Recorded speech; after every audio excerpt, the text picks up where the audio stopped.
பிரியமானவர்களே, இயேசு கிறிஸ்துவின் நாமத்தில் உங்கள் எல்லாருக்கும் புது வருஷ வாழ்த்துக்கள். ஒரு புது வருஷத்தின் முதல் நாளுக்குள்ளே நம்ம வந்திருக்கிறோம். இந்த புத்தாண்டில் ஆண்டவர் கொடுக்கிற அளவில்லாத பரிபூர்ண ஆசீர்வாதம் உங்களுக்கு உண்டாயிருக்கும்படி உங்களை வாழ்த்துகிறேன், உங்களுக்காக ஜெபிக்கிறேன். ஆண்டவர் அப்படியே இந்த வருஷத்துல உங்களுக்கு அநேக அற்புதங்களையும் ஆசீர்வாதங்களையும் அருளி மகளை செய்வாராக. இங்க ஒரு கழுகை பார்க்குறீங்க, அதுக்கு முன்னால் உட்கார்ந்து கொண்டு நான் பேசுகிறேன். அதில் ஒரு வசனம் எழுதியிருக்கிறது, ஏசாயா 40:31 கர்த்தருக்கு காத்திருக்கிறவர்கள் கழுகுகளை போல செட்டைகளை அடித்து எழும்புவார்கள். இந்த வருஷம் நீங்க அப்படி இருக்கணும். கர்த்தருக்கு அதிகமாக காத்திருக்கணும், ஆண்டவருக்கு அதிக நேரம் கொடுக்கணும், ஜெபிக்கணும், கழுகுகளை போல பலன் கொண்டு எழும்பணும். கழுகுகளை போல எழும்பிட்டீங்கன்னு சொன்னா உலகத்தின் எந்த காரியம் உங்களை மேற்கொள்ள முடியாத சுதந்திரமா மேல மேல பறக்கலாம். அதாவது தேவனோடு நெருக்கமான அனுபவத்திலே வாழ்வது. இந்த அனுபவத்துல நீங்க வாழ உங்களை வாழ்த்துகிறேன். சரி, இந்த வருஷத்துக்கு ஆண்டவர் என்ன வாக்கு கொடுத்திருக்கிறார் அப்படின்னு சொன்னா, பரிசுத்த மத்தேயு எழுதின சுவிசேஷம் 7:7 ஆண்டவர் இயேசு சொல்லுகிறார், கேளுங்கள் அப்பொழுது உங்களுக்கு கொடுக்கப்படும், தேடுங்கள் அப்பொழுது கண்டடைவீர்கள், தட்டுங்கள் அப்பொழுது உங்களுக்கு திறக்கப்படும். 3 காரியம் ஆண்டு சொல்லுகிறார். கேளுங்கள், தேடுங்கள், தட்டுங்கள். நீங்க ஆண்டவரிடத்துல என்ன கேட்டாலும் இந்த வருஷத்துல எப்பவுமே ஆண்டவர் அருளி செய்வார். ஆனா விசுவாசத்தோடு கேட்கணும். விசுவாசத்தோட நீங்க கேட்கணும், இயேசுவின் நாமத்தில் கேட்கணும். உங்களுக்கு என்ன ஆசீர்வாதம் வேணும்? இந்த வருஷத்துல திருமண காரியம் பிள்ளைகளுக்கு நடக்கணும், வீடு கட்டுகிற காரியம் நடக்கணும், இந்த வருஷம் தொழில் ஆரம்பிக்கப்படணும், இந்த வருஷம் வேலைக்கு வழி திறக்கப்படணும், இந்த வருஷம் கற்பத்தின் ஆசீர்வாதம் உண்டாகணும், என் ஊழியத்தில் இந்த திட்டங்கள் நிறைவேற்றப்படணும், இந்த வருஷத்தில் ஒரு ப்ரமோஷன் எனக்கு கிடைக்கணும், கடந்த வருஷம் எல்லாம் தடைப்பட்டு போச்சு, இந்த வருஷத்தை நடக்கணும் அப்படின்னு நினைப்பீங்கல்ல. ஆண்டவர் அது உங்களுக்கு தரப்போகிறார். நீங்க கேட்கணும், வாய் திறந்து கேட்கணும், ஜெபிக்கணும். உங்களுடைய வார்த்தைக்காக காத்திருக்கிறார். விசுவாசத்தோட கேளுங்க, இயேசுவின் நாமத்தில் கேளுங்க. இந்த வருஷத்தில் அதெல்லாம் உங்களுக்கு அருளி செய்யப்படும். 2வது ஆண்டு சொல்றாரு, தேடுங்கள் கண்டடைவீர்கள். எதை தேடணும்? நீங்கள் உங்கள் முழு இருதயத்தோடு என்னை தேடினால், என்னை தேடுகையில் என்னை கண்டுபிடிப்பீர்கள், நான் உங்களுக்கு காணப்படுவேன் என்று கர்த்தர் சொல்லுகிறார். வேதத்தில் அது எழுதப்பட்டிருக்கிறது, எரேமியா 29 அப்ப ஆண்டவர் என்ன சொல்லுகிறார்? முழு இருதயத்தோட ஆண்டவரை தேடுவது.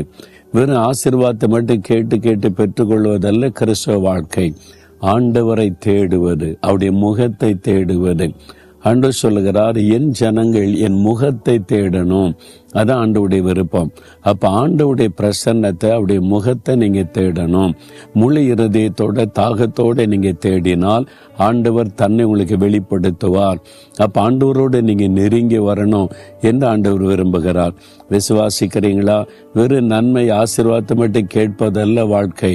இயேசுவோடு நெருங்கி வாழ்வது, அவரை தரிசிப்பது, அவருடைய குரலை கேட்பது.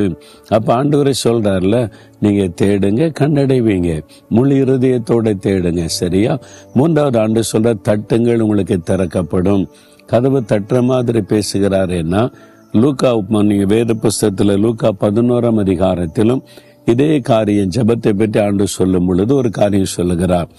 ஒரு சிநேகிதன் பக்கத்து வீட்டுல இருக்கிற நண்பனிடத்துல கதவை தட்டி, நடுராத்திரியில என் நண்பன் ஒருவன் வந்திருக்கிறான், அவனுக்கு ஆகாரம் கொடுக்கணும், என்கிட்ட இல்லை, கொஞ்சம் கொடுத்து உதவி செய்ய கதவை தட்டுகிறான்.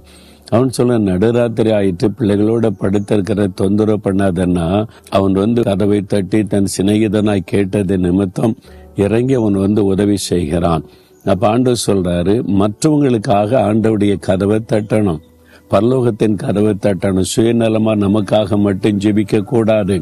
ஆண்டவரே, இங்க தெருவில் இருக்கிற எல்லாரும் ரட்சிக்கப்படணும், என் கூட வேலை செய்யறவங்க எல்லாம் நன்மை பெறணும், ஆசீர்வதிக்கப்படணும், என் கூட படிக்கிறவங்களுக்காக உம்முடைய கதவை தட்டுகிறேன், அவங்க ரட்சிக்கப்படணும், ஆசீர்வதிக்கப்படணும். மற்றவர்களுக்காக பரலோகத்தின் கதவை தட்டி வேண்டுதல் செய்வது. இந்த 3 காரியத்தை மனதில் பதித்துக் கொள்ளுங்க. விசுவாசத்தோடு கேளுங்க, நீங்க வாய் திறந்து கேளுங்க, ஆண்டவரை தேடுங்க, அவருடைய முகத்தை தேடுங்க, மற்றவங்களுக்காக ஜெபம் பண்ணுங்க. இந்த வருஷம் உங்களுக்கு பரிபூர்ண ஆசீர்வாதமான வருஷமா இருக்கும். இந்த வருஷத்துல நன்மையான ஆசீர்வாதங்களை சம்பூரணமாய் பெறுவீங்க. அதுக்காக நான் ஜெபிக்க போகிறேன். அப்படியே கண்களை மூடுங்க. ஆண்டவரே நாங்கள் விசுவாசிக்கிறோம். கேளுங்கள் கொடுக்கப்படும் சொன்னீங்க.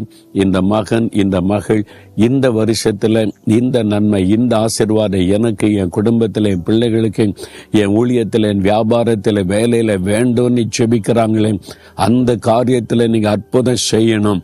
நீங்க வாக்கு கொடுத்திருக்கீங்க, கேட்கிற எவனும் பெற்றுக் கொள்கிறான் என்று இயேசுவின் நாமத்தில் கேட்கிறோம். உம்முடைய பிள்ளைகளுக்கு அருளி செய்யும். உம்முடைய முகத்தை தேடினால் கண்டடைவீர்கள் என்று சொன்னீங்க. உம்மை தேடுகிற இருதயத்தை தாரும். உம்முடைய குரலை கேட்கிற இருதயத்தை தாரும். உம்முடைய பிரசன்னத்தை நாட உதவி செய்யும். உம்மோடு நெருங்கி வாழ்கிற அனுபவத்தை ஒவ்வொருவருக்கும் தாரும். நாங்கள் மற்றவர்களுக்காக ஜெபிக்க ஒப்பு கொடுக்கிறோம். எங்கள் தேசத்திற்காக, எங்கள் மக்களுக்காக, தேவையில் இருக்கிற மக்களுக்காக, ஆண்டவரே வேதனையில் இருக்கிற மக்களுடைய சுகம், விடுதலை, ஆசீர்வாதத்திற்காக, எங்கள் தேசத்தின் நன்மைக்காக ஜெபிக்க அர்ப்பணிக்கிறோம். எங்களுடைய தேசத்துல நன்மையும் ஆசீர்வாதம் உண்டாயிருக்கட்டும். இயேசுவின் நாமத்தில் ஜெபிக்கிறோம் பிதாவே. ஆமேன், ஆமேன்.